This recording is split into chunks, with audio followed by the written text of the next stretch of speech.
Hi there, Tad Hargrave from Marketing for Hippies with a great example of filtering today. I was talking with a dear friend of mine, Andrea Larson, who does nutritional herbal consultant work specifically around digestion. And she does two things that I think are really smart. If somebody wants to book a session with her, first thing they have to do before they book the session is to keep a food journal of every single thing that passes their lips for a whole week. The second thing is that the initial consultation is 2 hours long. So you can see how each of those are a filter. She only wants to work with people who are really serious. She only wants to work with people who are really ready to do the work.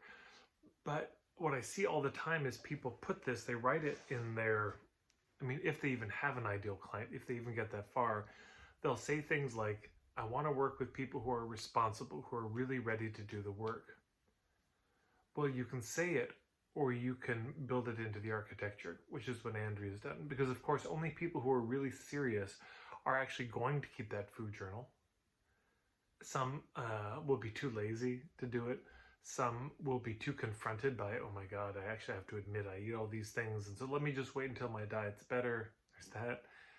And then of course, 2 hours, that's a big commitment for an initial meeting. So this is what filtering can look like. People think of filtering sometimes as we just have to get so specific in the write-ups, and that's true, that's helpful. But the other way to do filtering is to build it into the architecture and lattice work of your business structurally, so that the kinds of people who you really want will be excited and take a step forward, and the ones who you don't want won't.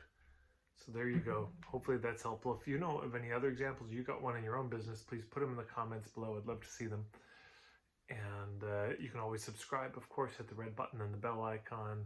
Find me on Instagram, TikTok, Facebook, or just at marketingforhippies.com.